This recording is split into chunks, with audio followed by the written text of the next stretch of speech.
Earl Bousquet is a well-known Caribbean journalist who's based in St. Lucia. And Earl, I'll ask you to introduce yourself a bit more and make your contribution. Okay, thanks. And we're very pleased to be part of today's activity. I normally describe myself as a veteran Caribbean journalist, and hoping that those who do not know me will, at the end of my 1,000-word presentation today, will at least be willing to find out a bit more how I can continue to contribute as I am today to efforts like these to not just correct and be right, but to put our history in perspectives that our children and grandchildren, particularly the children and one can say grandchildren of the revolution, those born between 1979 and 1983, who unfortunately in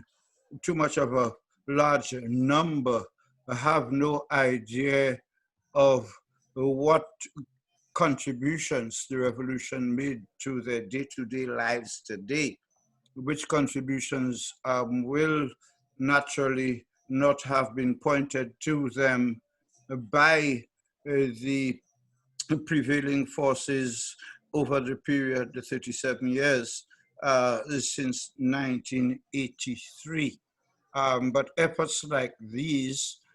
thanks to COVID, and I'm one of those who always looks for the silver lining in all dark clouds. And while I can, like all of us, catalog the million negative effects of COVID, I could also catalog, I think, a page full of positive effects, including today's activity, which seeks to pursue an objective that, in my view, is not just outstanding and overdue, because most of us, or many of us tuning, will also subscribe to the view that nothing happens before its time. And if that is so, then I'm glad to have lived during the time that would allow me to be a part of today's activity. And I knew Grenada well enough before 1979, but I first visited after the revolution, and I left Grenada in 1982 after having worked at the Free West Indian newspaper and also at Radio Free Grenada with the likes of Toro, who I notice is one of the very few people who I can quite remember having tuned in today and looking at the list. And for those of you who would have known me before the year 2000, just to be assured that I remember you from since the last century. And I returned home in January 1982, and I continued visiting Grenada from St. Lucia, and I've only been back once since 1983 with Kenny Anthony when he was Prime Minister of St. Lucia at the time when I was his press secretary. But like all, if not most, sharing this link today, I have maintained contact and stayed in touch with developments in and about Grenada post-October 1983. And you will recall that in October 1983, as the world marked the 30 years since the revolution's leader, the Prime Minister Maurice Bishop, died and the revolution committed suicide, I wrote an article in my column entitled Chronicles of a Chronicler, or Chronicles of a Chronic Caribbean Chronicler. And that article appeared in the Caribbean News Now and the Voice of St. Lucia 37 years ago this weekend. And I called on the then US ambassador to Barbados and the Eastern Caribbean to release Maurice Bishop's body. 3 decades later, not many people knew Bishop's body was in US custody, and the planted narrative being that his and other bodies had been burned and buried within Grenada, Carriacou, and Petite Martinique. But Maurice's family and others hadn't forgotten that Americans had unearthed the bodies and taken them away to the United States of America. In fact, for over 2 decades, Maurice's mother, Alimenta Bishop, made annual headlines, even though only for 1 day, calling on the US to release her son's body so that she and the family could afford him what she described as a decent Christian burial. But for as many years, the appeals and cries only became annual 1 day headlines, like I said earlier, buried in the hundreds of headlines that made the news worldwide in the mainstream and social media that developed in the post-revolution period. The US ambassador did not directly respond to my article, but questioned about it by Barbadian reporters at the time, he did not deny that the US had Maurice Bishop's body, only that Grenada had not asked for it. Grenada here meaning the government of Grenada. So the answer was, in my layman's interpretation, in effect, that Maurice's family could only get his body or the remains or the bones or whatever is left only if the government of Grenada requested it, which 30 years later, at the time when I wrote the editorial, was still on ice in a deep freeze in the United States, but not being offered to his family because under American rules, the body was US property. And it would so happen that Maurice's mother died and never got to give her son a decent Christian burial. And the idea seemed to have died with her as well until now. Grenadians from back then, still alive, still want to know where our leader body, where our leader, his body, and those of the others who died by his side on that dreadful October day were all dug up and seized by the American troops during the occupation and have remained on ice in the United States of America in all of the 37 years since then. Now that we know where those bodies are, it is in the interest of the families first and foremost, but also of all who supported the revolution before its implosion, because they too made the ultimate sacrifice of dying in the fight for a free and better Grenada before that war was won. So every Grenadian patriot has a role and a stake in demanding the return of Maurice Bishop's body and all the others to Grenada, where they belong, instead of remaining locked away forever in an American deep freezer. And demanding the return of Maurice Bishop's body and the others is an entirely separate issue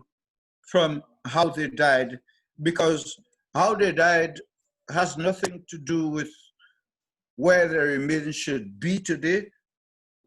or whether they should be buried. The Americans did not, and they still have not explained why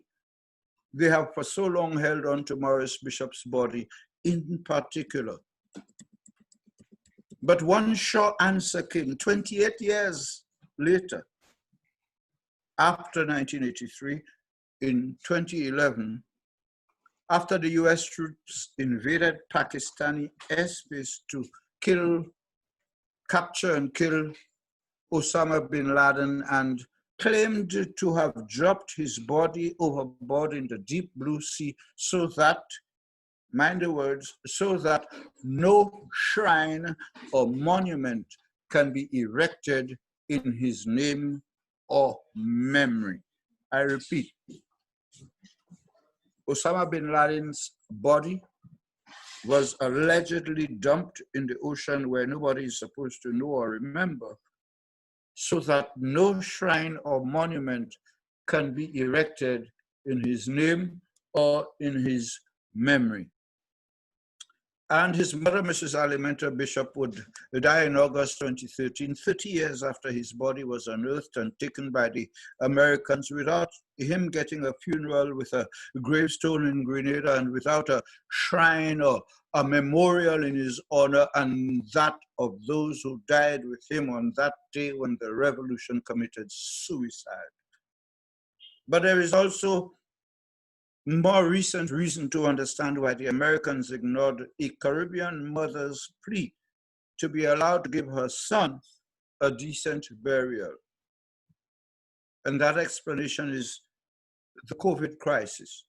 during which victims in America and other countries, but for today, looking at victims in America, including many from Caribbean people, were disposed of in unknown mass graves with no funerals or gravestones. Caribbean people who lived all of their lives or most of their lives in the USA, as well as in the UK, when the virus started to overwhelm hospitals and homes for the elderly, when ice rinks were being closed down to make way for COVID bodies after mortuary and funeral home freezers overloaded, and when it became clear that Black people were easier prey for the COVID corbeau, Caribbean nationals started pressuring the embassies to arrange for them to go home, to go back home, because they simply prefer to die home. But that was not all. The family of a schoolmate of mine who became one of St. Lucia's first COVID cases in New York found out that the people who run American governments, whether yesterday, today, or tomorrow, don't really care as much as us about being buried with a grave and a gravestone, not even if your name is Maurice Bishop. Well, we Caribbean people, no matter where we are, we do hold sacred our right to bury our dead, no matter how they died or where they died. We borrow money to pay to bring bodies back home for burial because a funeral, a grave, and a gravestone are important elements of our spiritual being, no matter what religion, no matter what political persuasion in this Caribbean. I am therefore proud to have been able to have planted one of the seeds 37 years ago in that editorial responded to by the US ambassador in Barbados back then. But I'm even more proud today to associate with this honorable effort to call directly on the government of Grenada today, the government, in fact, of Grenada, Carriacou, and Petite Martinique, to immediately return the bodies of Maurice Bishop and others who died on October 19, 1983 to their respective families for that decent burial that his mother prayed for every day for 30 years. And those are my 1,000 words for today's presentation. Like I said, I want to once again recommit to this effort to ensure that the bodies of Maurice Bishop and the others that were taken away as if they were the property of Uncle Sam would be returned to those members of the family who have survived the past 37 years. And I think that the fact is that today's communications processes allow us to engage in activities like these without leaving our homes, activities like these that are associated with efforts that would also allow us to do so much by virtue of the level of communication today, that we do that much to bridge those gaps that existed over the past 37 years to ensure that this effort, in which every single Grenadian patriot has a role to play, will be pursued with the equilibrium that is necessary to ensure success at the end of the day. Have a nice day.